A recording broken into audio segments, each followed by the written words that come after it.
Hi guys, and welcome back to Pass and Move. And for today's episode, we have a game for you here against Bologna in our noisy Napoli series.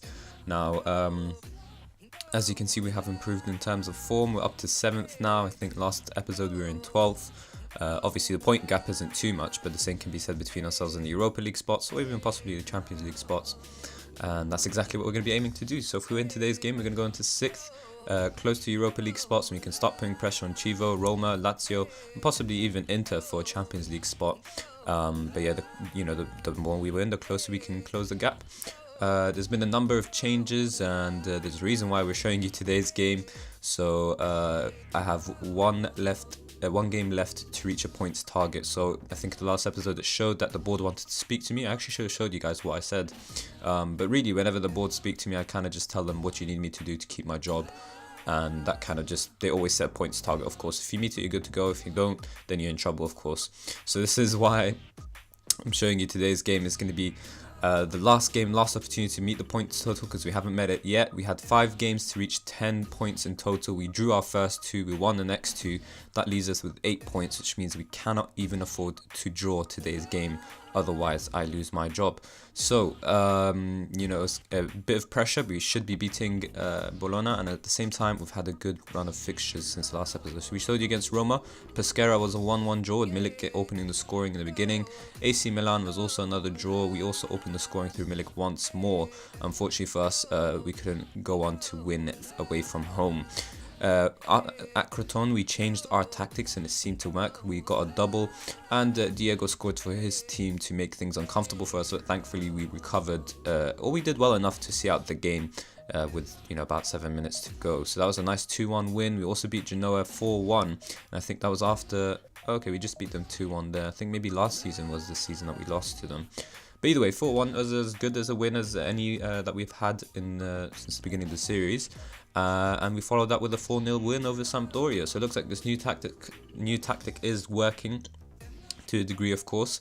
But at least there's a good upturn of form, and we're hoping to capitalize on that and win today. So the new tactic is a little bit strange. We've gone back to complete forward on support. We have a winger on support, an inside forward on support. We're letting our fullbacks get forward.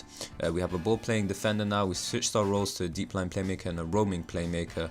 Got a shadow striker as well. So we're trying to work with the roles rather than any real instructions. We've gone into a team shape of fluid to help us, really score. And in terms of instructions, it's the weirdest set of instructions, but it seems to work. We have an offside trap. We're using a tighter marking. We're getting stuck in with our tackling, and we're just shooting on sight. And yeah, everything else is kind of set as is. Strangely enough, we've had more possession now than we had when we were playing a lower tempo and a shorter passing. So that kind of gives you an idea of how setting certain instructions doesn't necessarily give you more possession all the time. I think it also has to do, of course, with your roles, your player roles, and your players' abilities, really, in terms of passing. But anyways, this is the team that we're going with today. We've got Koulibaly and we've got Fawzi Rolam, both on their internationals in the African Cup. Koulibaly with his nation, Senegal, and Rolam with Algeria. And hopefully we have them back soon. Not, that's obviously saying that they lose soon, but either way, even if they go the distance, they should be back in around February's time as well. Hamsik out injured for today's game, but should be back really soon. It's only Lorenzo who's out for a little while longer. Otherwise, we have a full strength squad, so hopefully we can perform today. I think Maximovic is comfortable as a ball-playing defender. He's got decent vision, passing technique is all there, so he should be okay in that ball-playing defender role as well. So I think, yeah, we can finally kick off. The other 2 tactics here are still the same as before. I haven't changed them. It's just I was testing out this one. Obviously, it's going to take a bit of time to adjust as well. But yeah, I think after this episode, if it happens to work out and the save is still going to be going on, if we do meet the expectations, then I'll be changing these 2 around as well to suit this. But anyways, I think we can finally kick off. Get the players warming up. If you're wondering how on earth I came about this tactic, I created it myself. and there's a website called guidetofootballmanager.com, I think it is. You could probably type that in Google first just to make sure that's the right website, but yeah, it's just an incredible website. Such depth in terms of how to create a tactic, how to get what you want, even discusses the styles of play and what roles you should be going for, all that sort of business. It's a lot of reading, but it really does help you understand the game more, so it makes more sense to have your own understanding so you can build your own little tactics as well. Seems to work so far, and hopefully it can work today as well. We're favourites as well. So that's a bit of pressure. They're playing a more defensive variation of our formation, but hopefully we can get away with that and expose them. I think we are favourites, so let's give the fans a performance we're expecting. Alright. So Milik has done incredibly well, really. 20 starts, 13 goals, 3 assists, 7 substitute appearances as well, but that's a fairly good ratio. I think he's one of the top strikers I've ever managed, to be honest. I think if it wasn't for our bad form, he'd probably be on even better goals, goal scoring record. So I'm hoping, this tactic will also continue, given the goals that he deserves, really. But he's a top centre forward without a doubt. I love complete forwards because they can do just about everything. He's one of those complete forwards who can actually be a complete forward. There's a lot of players comfortable with being a complete forward, but they can't do the role too well. Rocks through. Shadow Striker should really be finishing that. That would have sent us 1-0 up. That would have been perfect start. 5 minutes scoring a goal. But either way, then again, 5 minutes, 5 shots, 2 on target, 1 click-up chance and 1 half chance. So there you go. That kind of tells you about the tactic. Albiol having a second click-up chance there. That's 2 chances. We missed both. Hopefully that doesn't come back to haunt us. But yeah, speaking of Milik, just incredible centre forward. I'd advise anyone to buy him if you can from Napoli. First season he's just moved, so it's a bit tough. Albiol. That would have been a 3rd click-up chance. He's bit weird, that tackle there, but either way, they're on the counter. Almost. Il Sayed is there to steal the ball, and Zielinski's on it now. Almost found Callejon through, and instead it's Bologna trying to attack us now. Diawara does well to win the ball. He actually did really well considering he's a deep line playmaker and not ball-winning midfielder. He won that like a ball-winning midfielder. But anyways, he's on the ball once more and finds Mertens. Is he going to take his man on? Nope. Finds a really good cross to Milik, and he makes no mistake to score. And that is what I thought offside, but apparently not. And we finally score from, well, apparently it's not even a half chance, but I would consider that a clear-cut chance, really. I mean, if he's in that position, he should be scoring. Gonna get a nice little replay of it, but what vision from Mertens. Hell of a pass. I guess he is just about onside. And he makes no mistake, and that's exactly why you should be buying Milik. If you can get him probably in the 2nd season of whatever save you're in, because I think first season, like I said, he just moved to Napoli. It'd be very unlikely that they're going to sell him again. He could obviously always try. And there he is again, heads it on to no one, but he also does well to win it back. And there you go. Is he going to go by himself? Probably. Oh, and he's through again. Why even doubt that he can score? And it looks already, hopefully I'm not cursing this, but it looks already like we're going to be safe with this job, and hopefully we can continue this good form. So that we can really go on and meet expectations. I still do believe, obviously we're running out of time, but I still think we can make the Champions League spots. We have a number of teams that we can still beat, who if we do beat, we will be, closing that gap a lot more. We can play Roma, we can play Inter, we can play Fiorentina, all these teams, we can still play them and beat them. Having said that, Bologna have scored, and now they're looking to make things uncomfortable for us. Verdi, of all people, scoring for them, and he's only scored 2 goals this whole season, and that was his 2nd. So that's kind of telling you how poor our defending is. The only man in the box, and he's the one who's punished us. Oh, actually there's 2 people. Bit of confusion between defenders there. He manages to get away from the one person who's supposed to be marking him. And that's disappointing defending. But as long as we're winning, that's all that really matters at this point. To continue the save. Milik on 2 goals. He'll be looking to get a hat-trick. And the quicker he does it, he might actually break some records here.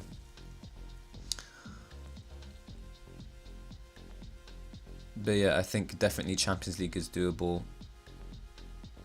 Oh my god, Destro's going to punish us. Nope, he's not. But that is some seriously worrying signs there. So I think I need to tell my players to wake up. I think they think that they're going to cruise through this game easily. I can't believe I have to tell my players to concentrate with just 26 minutes of the game gone by already. But it looks like they're just giving Bologna too many chances for my liking. Rog on the ball.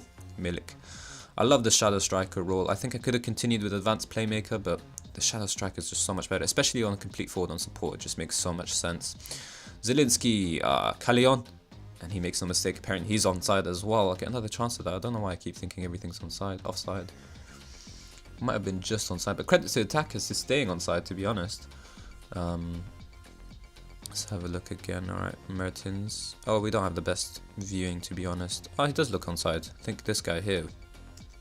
This guy was playing him onside.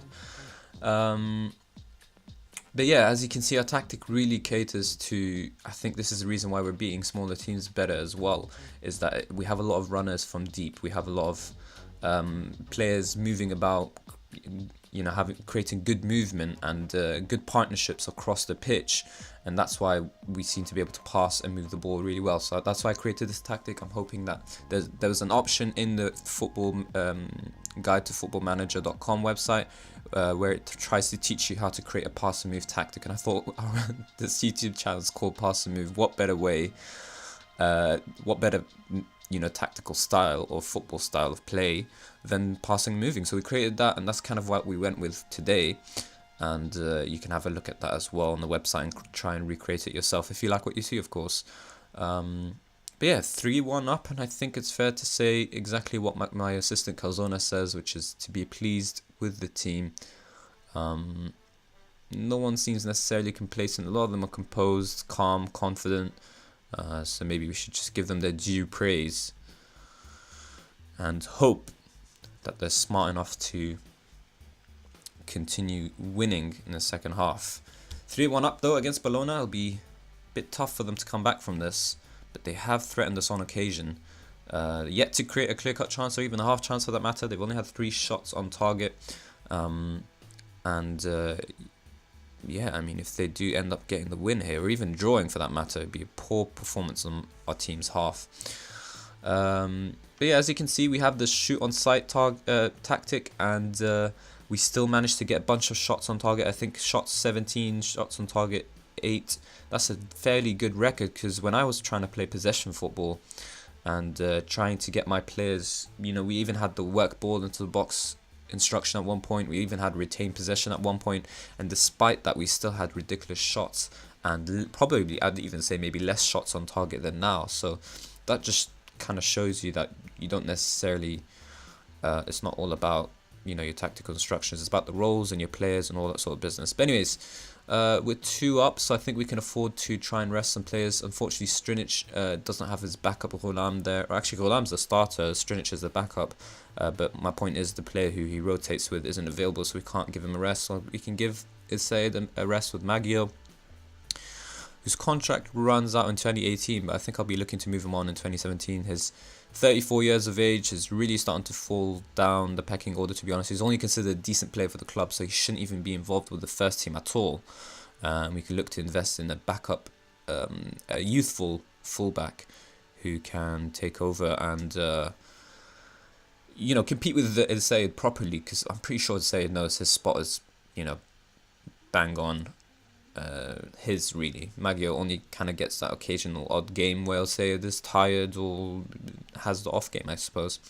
70 minutes and nothing's really happened since. I think the players know that they just need to see the game out. It'd be nice to score another goal to completely kill it. But Zielinski looks tired, so we'll bring on Giorgino. Nicola probably off for Tonelli, who's back. There is also, of course, a little update I forgot to tell you. Tonelli is obviously finally involved with the first team. He's gotten back from his injury, and are we going to score from this set piece? Caglion's opportunity, takes his shot on, but Bologna seem to be on the counter. Just a single player though. Is he going to find his teammate, or can we shut him down? Apparently not. He does find his teammate really well. That's poor defending, but an incredible save, and that's their first clear-cut chance on the counter. I think once more we can tell our players to concentrate, because that was not good defending at all. Completely outnumbered. They had no reason to really threaten us, but they still managed to. Completely forgot what I was talking about now. Yeah, so if we, you know, if we get some players who can really, I think our first team's kind of sorted. That's just, again, poor defending. And second clear-cut chances in just as many minutes, and my players are just falling apart here. So Bologna try and get something out of this game. Be very disappointing to see my players give up the game, having played so well. But Bologna are matching us in terms of clear-cut chances, and if they match the result, that's fair play to them. That would mean they're just, I guess, a tale of two halves, really. But yeah, our first team's definitely, I think, good enough to sort of challenge for the title, if not win it. We do have 1 or 2 star players, a couple of leading players. I think this division's not really like the Premier League where you can kind of win it with leading players because the quality's so high. You know, in the Premier League, it's kind of tough to get star players. It's either world class or leading players. That's kind of it. I think it's really tough to actually find a star player for the division. That's just my experience in the Premier League.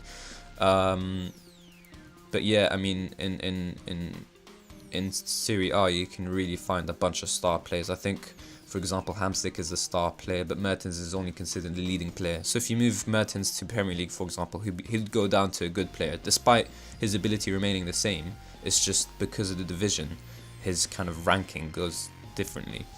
But anyways, a good win, and the boys are confident. I kind of want to warn them about, future matches, but we've survived. We've gone up into 6th, and I think the save will continue going on unless the board for some reason go back on their promise. We'll get to see now, really. So yeah, so I think we can obviously improve in terms of buying star players, for example, but I think I can get away with having leading players for the division. I don't think we necessarily have to have star players. I think we can still catch up with Juventus. It's just more about our squad depth. So if our depth is better, so if we get rid of someone like Maggio, who's just a decent player, then we can do better.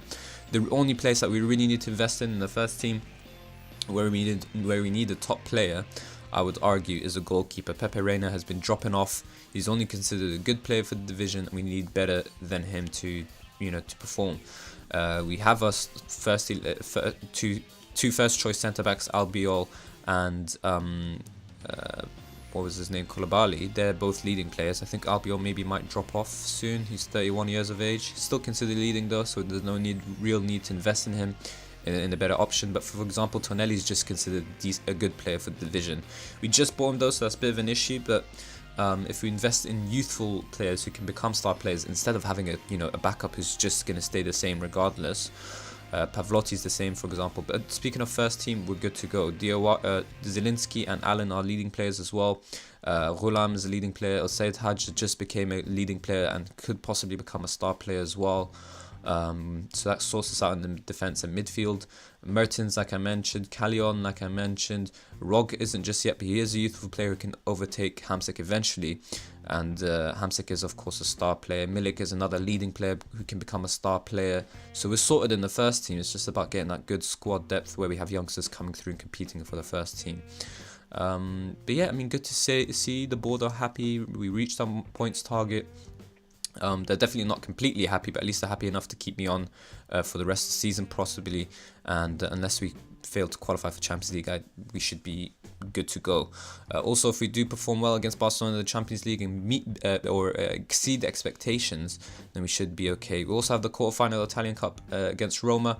The board don't consider this as an important competition, so I think I won't be showing you this competition up until the final, if we do get into the final, and then that's a game worthy of showing. But up until then, since the board don't consider it important, it shouldn't really be important in our save either, or in the series. But yeah, 35 points, and as you can see, Chivos 36, Roma, so we can go up to 4th next game if we manage to win our games and they lose theirs. And if we just keep up the good form, I think we can eventually catch up. If we do beat Chivos, if we beat Roma, if we beat Lazio, if we beat Inter, then we can finally close that gap, and of course Juventus as well. So yeah, in terms of when we'll be back, Torino, Cagliari, Fiorentina. Maybe we'll show you the Barcelona first cup knockout round. I think that makes sense. And hopefully that result's tied up. Otherwise, we'll have to show you the second knockout round. But there are really important games like Lazio and Inter here. So maybe I should just show you those two instead, because Champions League. Then again, I didn't show you any of the Champions League games. So maybe we should just show you Barcelona instead. I think that makes more sense. But anyways, it depends on what's going on, so you'll find out next episode. If you did enjoy today's episode though, then of course please do hit the like button and subscribe for more daily Football Manager 2017 content. And as always guys, thank you all very, very much for watching.